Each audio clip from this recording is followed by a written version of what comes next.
Hi guys, this is Dan from Magic Pachinko with another short video on a vintage pachinko machine. Today we are featuring a 1969. This is a single shot conversion front overflow. Originally you would have loaded a ball in here. Now it is a tray feed and the overflow is on the front rather than internal. So kind of a cool machine. Complete restoration done on it. New play field. You guys know what I do. If you do follow the channel, you realize this is about the fourth or fifth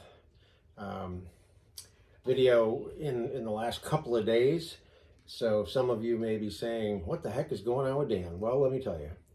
You go to Myrtle Beach for a month and get completely away from it, and then you come back and you are completely confused, especially when you have multiple machines torn apart, which is unfortunately what I had. If your timing isn't right when you're doing these, one right after another, you don't get the play fields, or you're missing a part or something. And rather than just stopping, I would start another machine. And I got to the point where I had 4 or 5 machines apart, pieces all over the place, and that's not really a good way to do business, let me tell you. So I'm promising not to do that again. But this one, and it was weird because I kept looking at this and I said, well, that one's done, almost, and then I realized it was done, and all I had to do was put it back into its frame and get the feet put on it. So I've done that, and I'm going to now do the instructional video for it. So here we go. You saw the front, pretty machine. Turn it around and show you the back. So there we go. So we've got the power for your lights. So when you get ready to set this thing up, you're going to plug the power in and your ball out light will come on. And that is dictated by this little leaf switch right here. So when you load a Model A, you're going to load the balls in here. They'll travel down the turnaround, drop down into the middle chute, come over and feed the jackpot. This is the jackpot area. It's a double row and 14 balls sit in there. When the jackpot pays out, it simply tips and lets the 14 balls out, and then it refills. So that's the way these things work. So when you go to set them up, you want to make sure that right here, and I'll come in on it, right here, these open and close. And if you look in there, you can see when they're closed, the 2 brass fingers are down in the tracks. That stops the balls. When you open it, it lifts those brass fingers up out of the way. So if I were to put balls in now, they would just roll right down into this chute and come out over here. And that would be the only reason you would need a catch box on a Model A, is if you're going to completely empty the machine. The balls are going to exit right here. So you need something here to catch them. But during normal play, you don't need a catch box. So closed. Again, I always talk about 500 balls, a bag full of balls. Start dumping them in.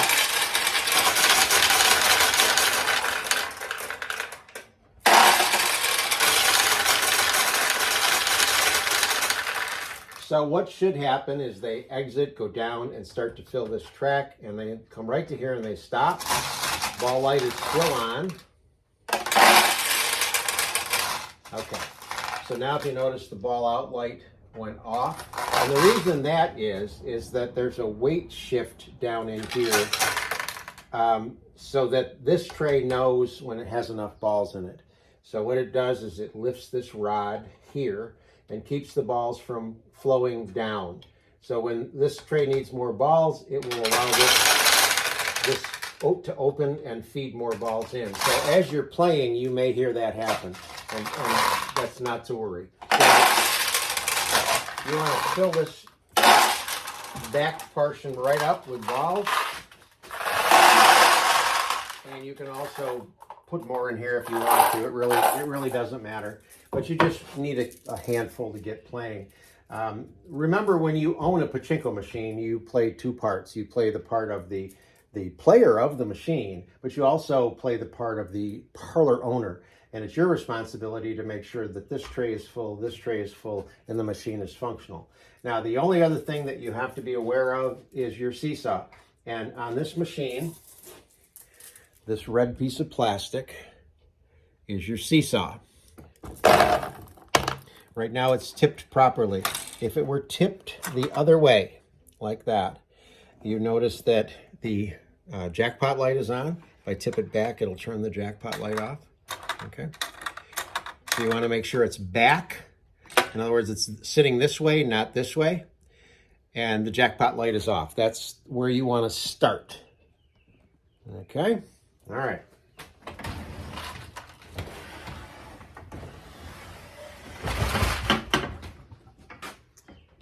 Okay, that's good. Pretty machine. Okay, I did put little risers here that tips the machine back, keeps the balls against the playfield rather than the front glass. Although this is plexiglass, and I always recommend a real piece of glass in here. It'll play better, but that's certainly up to the owner. But now you're going to take a handful of balls, and when you go to launch pachinko balls, you curl your fingers under the finger rest and grab the launch lever with your thumb, and you're going to pull all the way down as far as it'll go, and then just let it roll off your thumb. And that's what launches a ball. And that's your first win. So when it pays out, it pays out down in the bottom, and it will pay out, that should be 14 pachinko balls there. Okay. So again, all the way down, let go.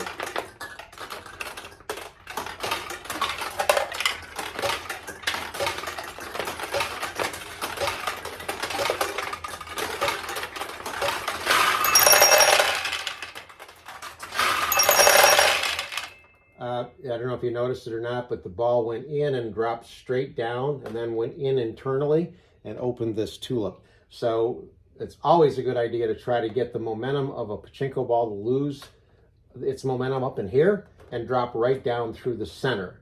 There's a tulip there, but this will open, internally it will open this tulip, give you a larger target. These are much smaller targets and they're harder to hit. You can also adjust. That's why I don't like plexiglass. It doesn't quite press against the playfield quite enough. So it's just,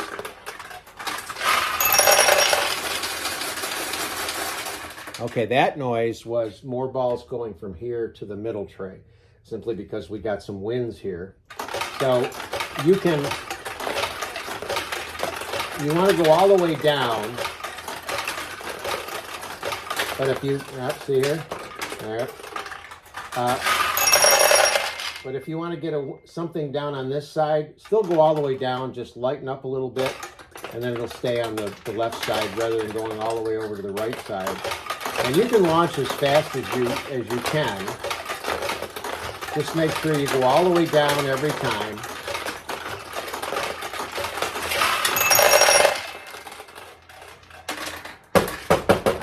Now, I just noticed something. I've got a plethora. Come on, get in there. I got a plethora of balls in here, more than one. So obviously that's not a good condition. I'll take this tulip off and find out why they're not feeding in. But normally that wouldn't happen. But rest assured that'll get fixed. So hope you like the machine and stay tuned.